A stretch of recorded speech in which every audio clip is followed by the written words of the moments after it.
All right, guys, we're going to go ahead and get started. My name is Gabriel Cardona, and I am a developer evangelist from Ava Labs. And today we're going to be giving a high-level introduction to the Avalanche network. We're going to talk about a few of the things which make Avalanche unique. So we'll be talking about Avalanche Consensus, we'll talk about subnets, and we'll talk about virtual machines and exactly how they fit into the architecture of the Avalanche platform.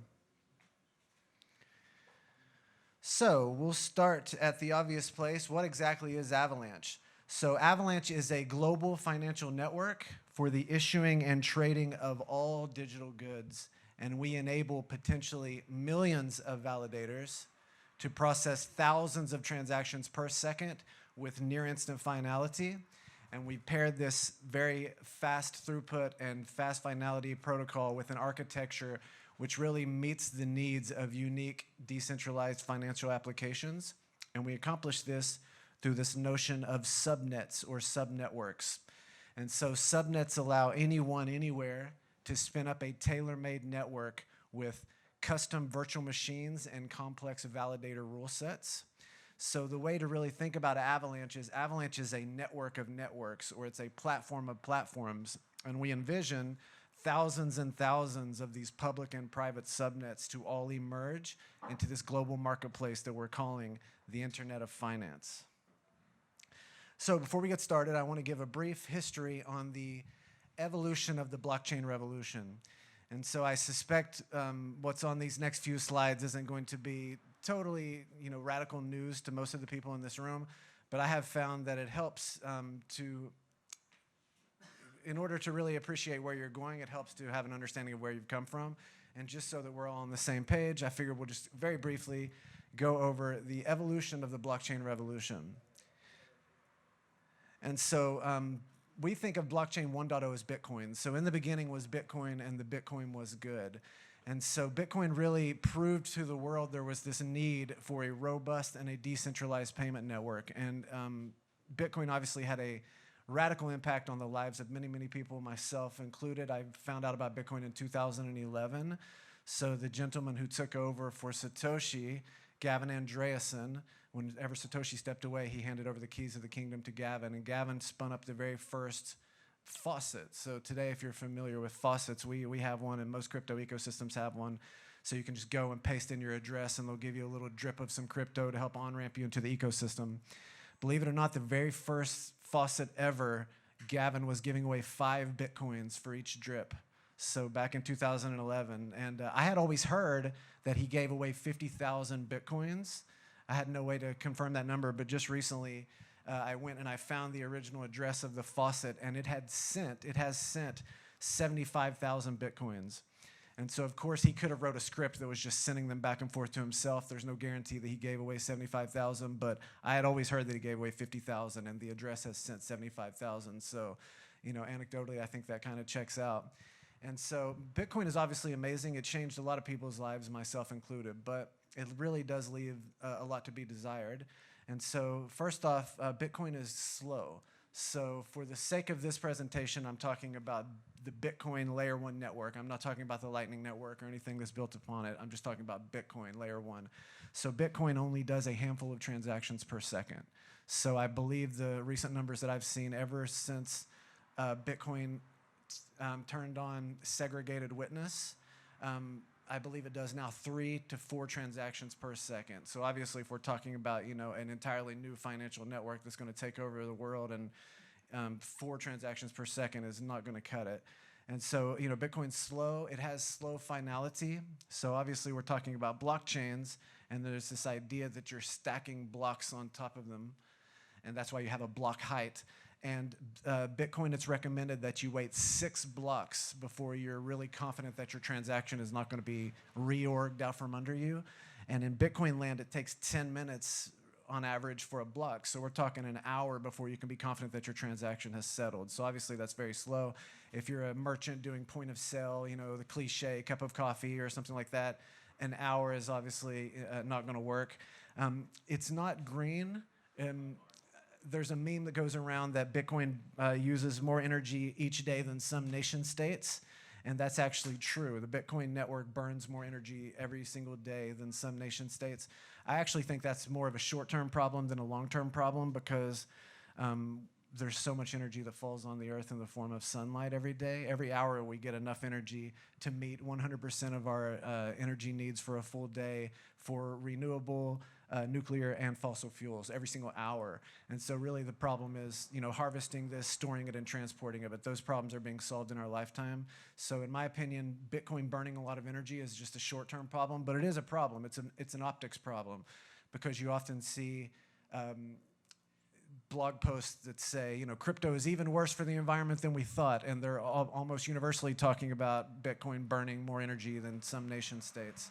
Bitcoin does not have, so Bitcoin has a scripting language, but it's very, very cumbersome and awkward to use. It's called Script, and it's stack-based. So it feels like you're writing in Forth from, the 60s or the 70s. If you've come of age in the modern era of scripting languages, Python or TypeScript or Golang or Swift or whatever, script feels incredibly, incredibly cumbersome and old school. And then lastly, Bitcoin does not have native tokens to the virtual machine. So there's an opcode called opreturn, which allows you to write 80 bytes of arbitrary data to the blockchain. And you can actually encode asset creation and transferring and burning commands into this 80 bytes and do Bitcoin transactions, and then have a wallet which can actually take those 80 bytes and tease out the token transfer assets. But it's a technical hack. It's not native to the virtual machine. And so, all of those things come together, kind of say, yeah, Bitcoin is amazing, but it leaves some things to be desired. And so I always like to wrap up this part of the presentation by just saying, I just want to give a shout out to Satoshi. Bitcoin really, really changed my life in a big way. I certainly wouldn't be here today if it weren't for Bitcoin, but the last 10 years of my life have been primarily driven around the blockchain, and there's so many people like that. And so I just like to give a shout out to Satoshi. He or she or they, whatever they are, I hope they're out there living their best life and happy and healthy and working on the next generation of amazing technology. So that's blockchain 1.0. Blockchain 2.0 we think of as Ethereum. And so Ethereum is a decentralized app which enables developers to launch their own decentralized apps on top of it in the form of a smart contract. And prior to Ethereum, if you wanted to do something like this, you really had to roll your own network. And so that was really the barrier to entry. So it led to this very, very bespoke environment where there were very few of these decentralized apps were able to reach the network effects required to tip and then go mainstream. And so by enabling developers to launch their own decentralized apps on top of it in the form of a smart contract, it just led to an absolutely huge network effect. And this led to innovation around tokenomics, initial coin offerings or ICOs, non-fungible tokens or NFTs, decentralized finance or DeFi, yield farming, prediction markets, distributed autonomous organizations or DAOs, and so much more. And so Ethereum is really, really radical tech stack, and I'm a huge fan of Vitalik and his entire crew. In my opinion, Vitalik is still young. He's a young man. He's probably in his early 30s. And to me, that's very young because I'm a big believer in life extension. And so I often think, wonder what he'll do for his chapter 2. And the analogy I like to give is Linus Torvalds. So Linus, he created Linux, which is pretty amazing. And then he stepped back and then he said, I don't think I'm done. I think I'll also create Git. And so, if you work in software every day, I'm sure you use Linux and Git. And those are pretty if you did either one of those, that'd be a big contribution. He did both. And so I often wonder what Vitalik will do once he gets Ethereum to a place where he feels like it's done. I wonder what his chapter 2 is. But that is blockchain 2.0, which brings us to blockchain 3.0. And so we really do believe that Avalanche is a blockchain 3.0 technology. We believe it's a big enough of a paradigm shift. And similar to blockchain 1.0 and blockchain 2.0, we're introducing a handful of new concepts which we're going to go over today. So we're going to talk about Avalanche Consensus and how it's the third major paradigm shift in the field of consensus, which is a field of computer science. It's about 40 years old.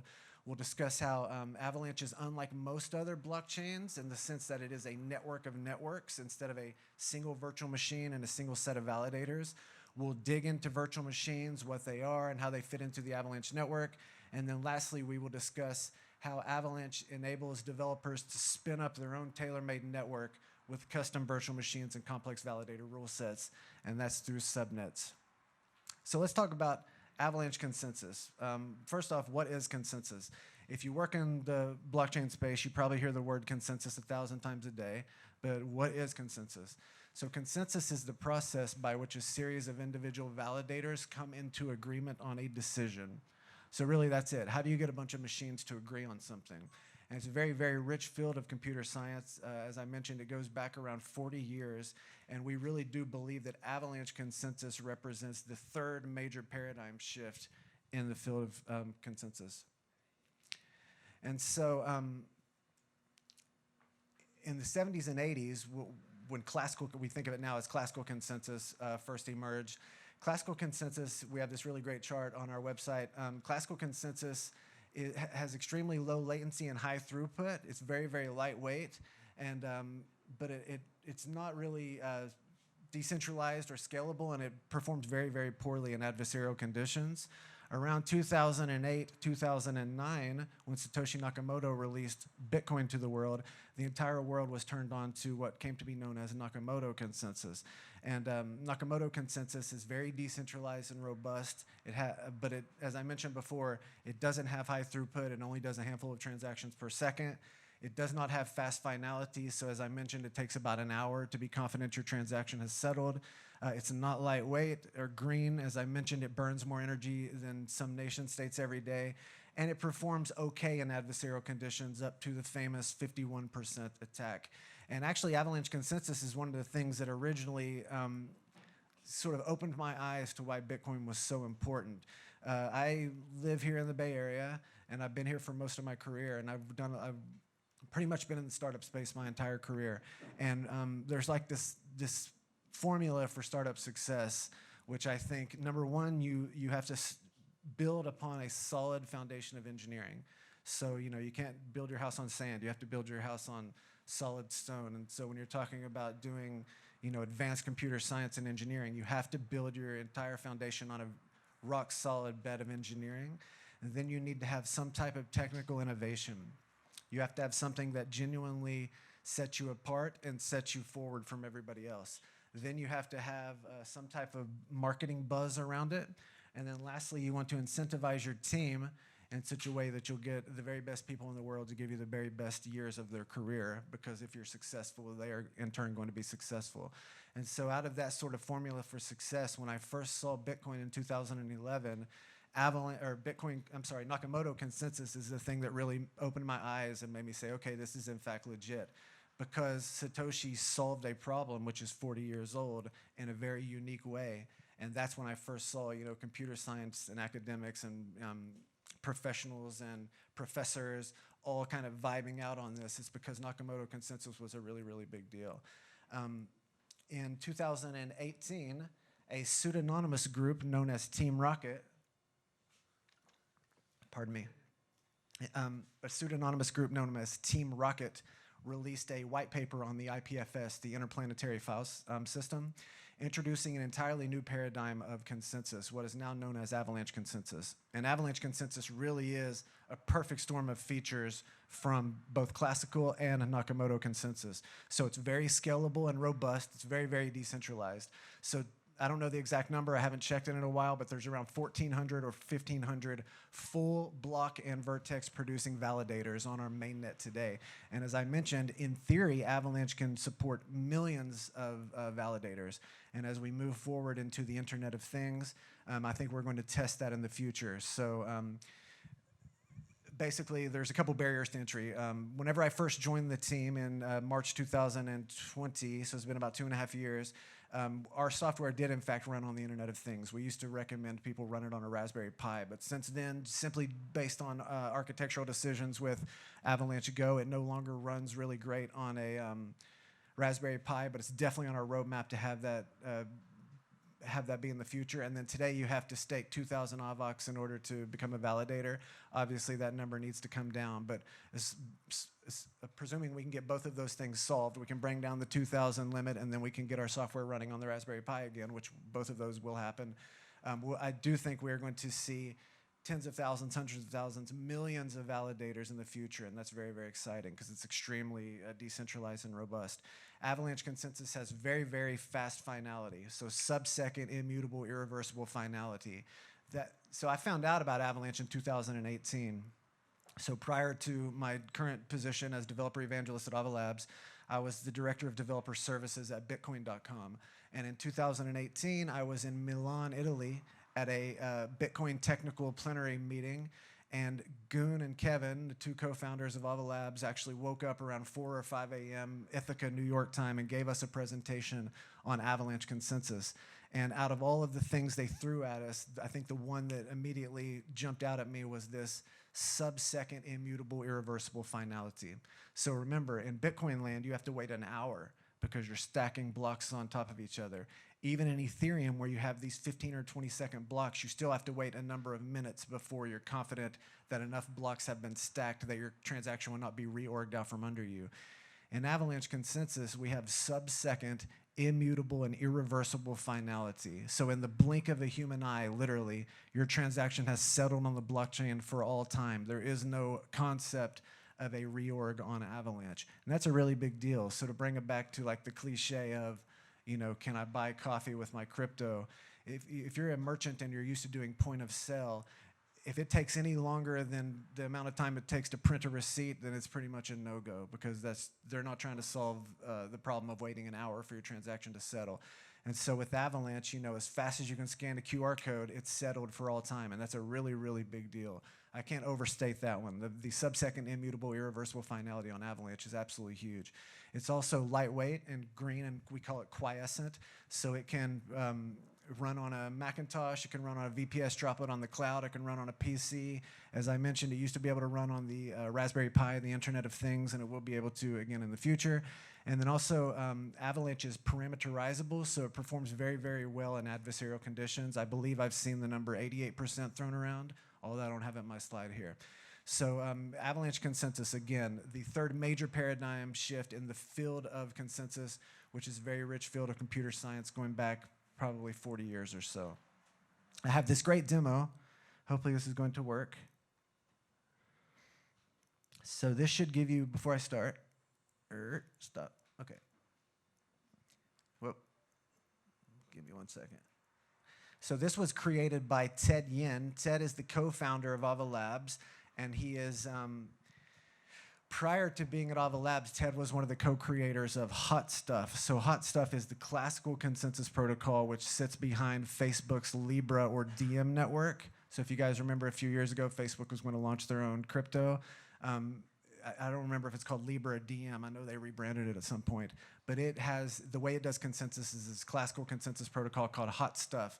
Ted Yin was one of the co-creators of Hot Stuff. So prior to being at Avalanche and Ava Labs, he actually created Hot Stuff, which I think is pretty cool. But then, you know, since then, he's a co-founder at Ava Labs, and he's working on Avalanche Consensus. And he created this visualization. So before I click play, just a couple things here. So this grid of squares represents a bunch of different nodes. So every different square is a node on the network. And then its color, blue or orange, represents its decision on this transaction. Is this transaction settled or is it not settled? Is it accepted or is it rejected? It's a binary decision, but it's worth noting that Avalanche can do non-binary decisions. So you can hand Avalanche 5 options and it can give you back a one of them in sub-second immutable irreversible finality. But for the sake of the blockchain, since we're usually dealing with transactions and transactions are either settled or not settled, we're going to go with the binary decision here. So we have blue or orange. And then one more thing is the actual darkness of the color represents the node's conviction in that decision. So does this node kind of think it's blue or does it really, really believe it's blue? So I want to read you the technical, yeah, so here it is. It says, pardon me. So technically, Avalanche is a metastable consensus protocol inspired by epidemic protocols and gossip networks. The process used to determine whether a transaction is preferred or not is referred to as repeated random subsampling. And so when I click play here, each one of these nodes is going to begin to query all of its peers repeatedly, and then it's going to change its own color and the darkness, the conviction of its proposal, based on what its peers say. So let's see this play out. So you can see it only takes a couple rounds of sampling and the entire set will tip and then avalanche into consensus. And I want to replay that. So you can see it only takes a couple rounds of sampling, the whole set tips, and then avalanches into consensus. So it's actually deceptively simple. Really all you're doing, imagine in this room, if every one of us just started asking 5 of the people around us, blue or orange, blue or orange, blue or orange, and we did it over and over, the entire set will tip and avalanche into consensus. So hopefully that kind of gives you a little bit of an intuition around how avalanche consensus actually works. Okay, so next I want to talk about, so that's Avalanche Consensus. Next, let's talk about Avalanche as a network of networks. And so as I mentioned before, Avalanche is different than most traditional crypto networks that usually have one virtual machine and one set of validators or miners. So picture, Bitcoin. You have the Bitcoin virtual machine and the Bitcoin miners. Or picture Ethereum. You have the Ethereum virtual machine and the Ethereum miners. Avalanche is much different than that. We are a network of networks, so with compound network effects. And so to help visualize this, I have this really great slide. Shout out to the amazing CryptoSec here at the bottom. Go follow him or her. I don't know their gender, but go follow them and check out their Medium account. They have some really, really incredibly deep and insightful posts on the blockchain, not just Avalanche, but just blockchain technology in general. And so here we have this great visualization of the Avalanche network. And you can see the gray oval represents the Avalanche network, and all of the circles inside represent a different subnet or a network which has been spun up, and then all of the green squares in the middle represent blockchains or virtual machines which are running on those different subnets.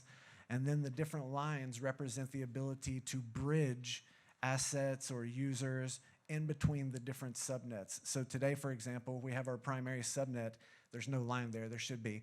You can swap assets back and forth between the P chain, the X chain, and the C chain. So for example, AVAX is a fixed cap SEC P256K1 asset which was issued on the X chain, and then everybody swaps it over and uses it on the C chain. We also have the ability today to bridge assets between the different subnets. But coming soon, there will be built into the protocol the ability to swap assets between subnets, again, at the protocol level. So that's very, very exciting.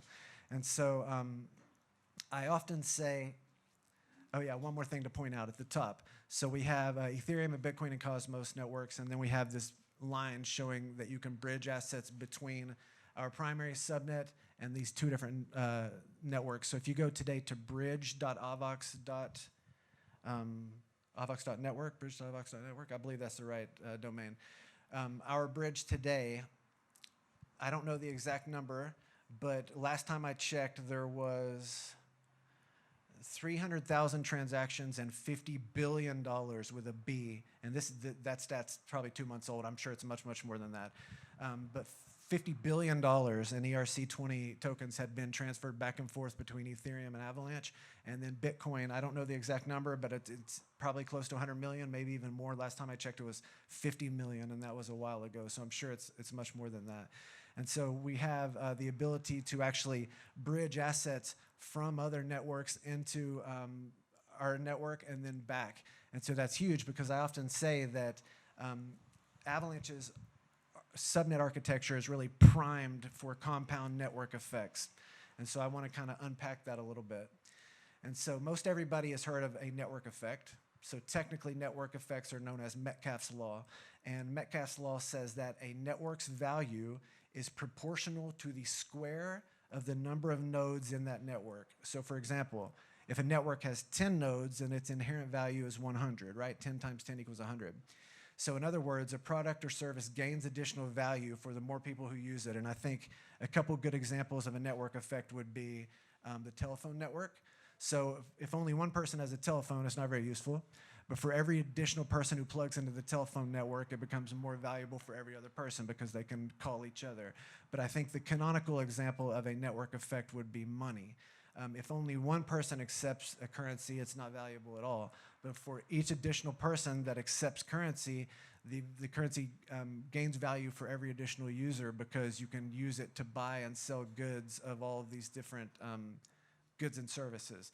And so that's network effects. But what about compound network effects?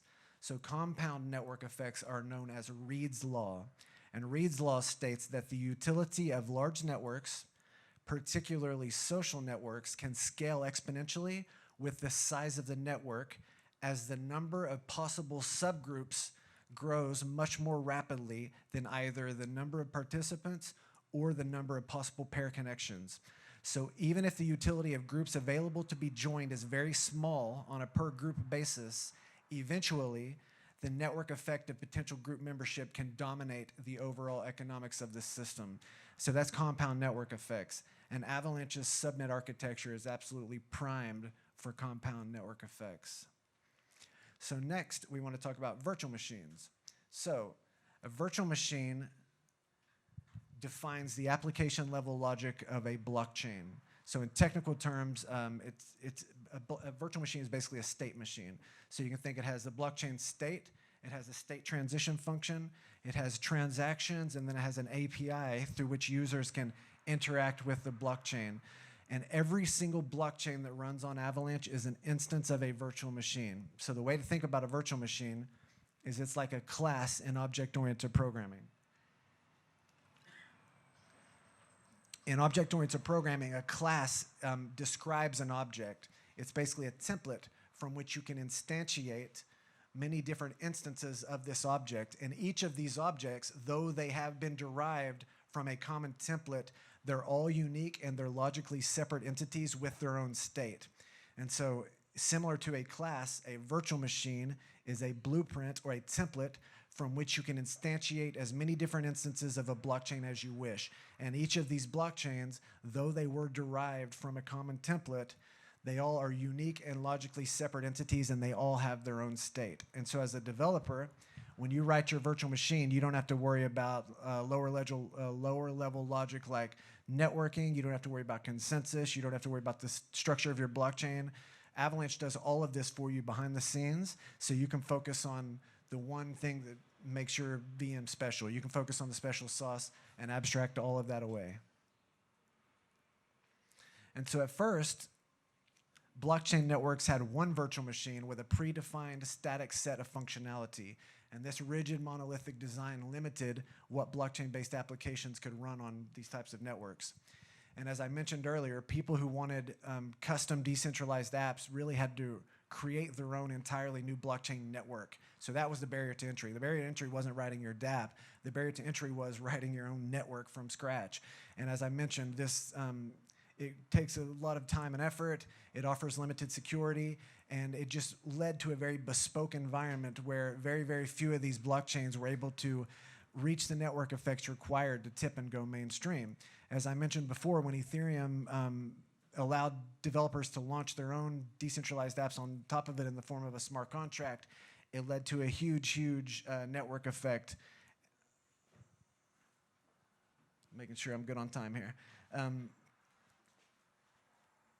But the problem with this is that languages like Solidity or Viper or whatever other language you're using to write virtual machine, to write decentralized apps for the EVM, they're awkward. So in the same way I was saying that script is awkward when you're using it in Bitcoin, Solidity's better. It's object-oriented. It feels a little more modern, but even then, it leaves a lot to be desired because it's a one tool that does one thing.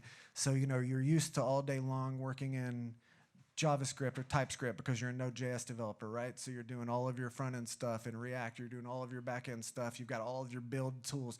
Everything is in this one language, and then you go to write your smart contracts, and you have to do it in Solidity. And so you have to learn a whole new language and a whole new paradigm, and it's just this awkward thing that kind of fits awkwardly into your workflow. With virtual machines on Avalanche, you don't have that problem because you can write your virtual machine in nearly any language. So by default, Golang is what we use because that's our full node. But we have a gRPC API where you can actually write your virtual machine in any language which can implement this gRPC interface. And so basically, how does this work? Let me find this. So the way it works is developers can write virtual machines in Go, and using a gRPC API, you can actually write your virtual machine in a language other than Golang as long as your virtual machine implements a certain interface, like I said. So the way it works is your blockchain actually runs as a separate process from Avalanche Go, and it communicates with Avalanche Go over gRPC. So we have a virtual machine called the RPC chain VM, and that uses Go plugin and wraps your VM implementation. So the C chain, for example, is a fork of Geth. We call it Coreth, and this is the way it runs. We use the RPC chain VM to basically abstract it into a separate process in Avalanche Go, and it becomes a gRPC server, which then the main Avalanche Go process can speak to. And so that's kind of the way that works. And so that is virtual machines, the application level logic of your blockchain. Again, the way to think about it is like a class and object-oriented programming. You have a class, which is the description of the template. You can instantiate as many different instances of this class as you want. They're all objects. Each one of these objects is a unique entity with its own separate state. In Avalanche, we have virtual machines. They're the template. You can instantiate as many different virtual machines as you want into blockchains. That's like an object. But each one of these objects or virtual machines, though derived from the same template, are unique and separate entities with their own state. And then next we have subnets. So a subnet is a dynamic set of validators working together to achieve consensus on the state of a set of blockchains. So let me repeat that. A subnet is a dynamic set of validators working together to achieve consensus on the state of a set of blockchains. And each blockchain is validated by exactly one subnet, and a subnet can validate many different blockchains, and a node can be a member of many different subnets.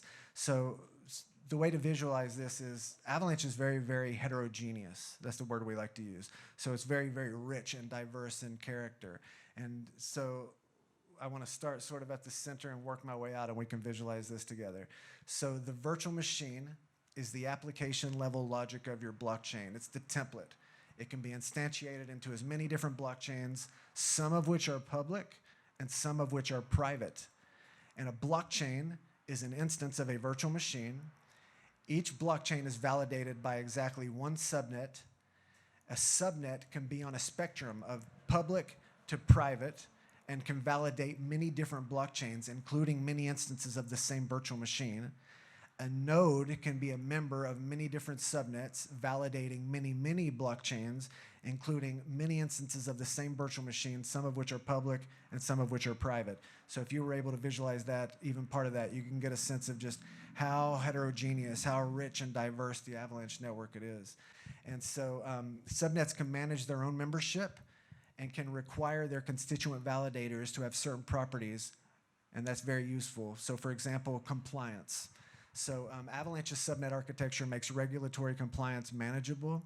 A subnet may require validators to meet a set of requirements. So for example, you can say, all of the validators that are in my subnet have to be in a certain legal jurisdiction. All of the validators in my subnet have to meet certain KYC AML requirements. All of the validators in my subnet have to hold a certain license, for example. And I just want to be super clear that those are optional. So I don't want anybody leaving today to think, what, you have to meet KYC AML requirements to use Avalanche? No, it's an optional thing. We enable that optionally because we know that regulatory compliance is going to be such a big part of the story of the blockchain, and Avalanche's subnet architecture just makes regulatory compliance so much manageable because we have all of these different levers that you can pull. There's support for private blockchains. So you can create a subnet where only a certain predefined validators can join, and create a private subnet where the contents of the blockchains will only be visible to those validators. And this is ideal for organizations interested in keeping their information private. There's separation of concerns. So in a heterogeneous network of blockchains, some validators will not want to validate certain blockchains because they simply have no interest in those blockchains. Excuse me. So the subnet model allows validators to only concern themselves with blockchains that they care about, and this reduces the burden on validators. And then there's also application-specific requirements. So different blockchain-based apps may require validators to have certain properties. So suppose there's an application that requires a large amount of RAM or a large amount of CPU. A subnet can require that validators meet certain hardware requirements so that the application doesn't suffer from low performance due to slow validators. And so I want to briefly talk about our primary subnet. I think I'm right on time. Sweet. So I want to talk about our primary subnet, which is what has been live when we went live in August of 2020. So this is the primary subnet. This is live today. This has been live since August 2020, and there's a lot going on here, and it kind of demonstrates the breadth and depth of the Avalanche network. So I kind of want to unpack several of these things. So in the middle, we have the X chain. And the X chain is an instance of the Avalanche virtual machine. If you remember, virtual machine is the template, blockchain is the instance. And so in this particular case, we have the Avalanche virtual machine, which has been instantiated as what's called the X chain. We say X for exchanging assets. And the Avalanche virtual machine is a virtual machine that you can launch on your own subnet. As a matter of fact, in our documentation, we have a tutorial which shows how to spin up your own subnet and launch an instance of the Avalanche virtual machine on it. So there's a couple other things to kind of understand to make this slide make sense. So there are a couple different data structures that you can get when you're in blockchain land. There are linear blockchains, which have total ordering, and there are DAGs, a directed acyclic graph, which has partial ordering. And they have benefits. They both have sort of strengths and weaknesses. A DAG is used, it has extremely high throughput, it has prunable, it's parallelizable, it has 4,500 transactions per second, sub-second immutable irreversible finality. It's good for commutative transfers, so things like money, cash, or simple tokens, for example. And you can create what we call Avalanche native tokens, ANT, A-N-T, an Avalanche native token. And they can be variable or fixed cap. So you can issue like AVAX is a fixed cap asset which is issued on the X chain. There will only ever be 720 million AVAX. Or you can issue your own token and have it be a variable capped asset so that you can continue to mint more of that token in the future. And then the other thing, there's linear blockchains and there's directed acyclic graphs, and then there's also UTXO and then account-based. So if you're familiar with Bitcoin, you know about UTXO, unspent transaction outputs, and if you're familiar with Ethereum, you know about accounts. Well, we can do both of those, of course.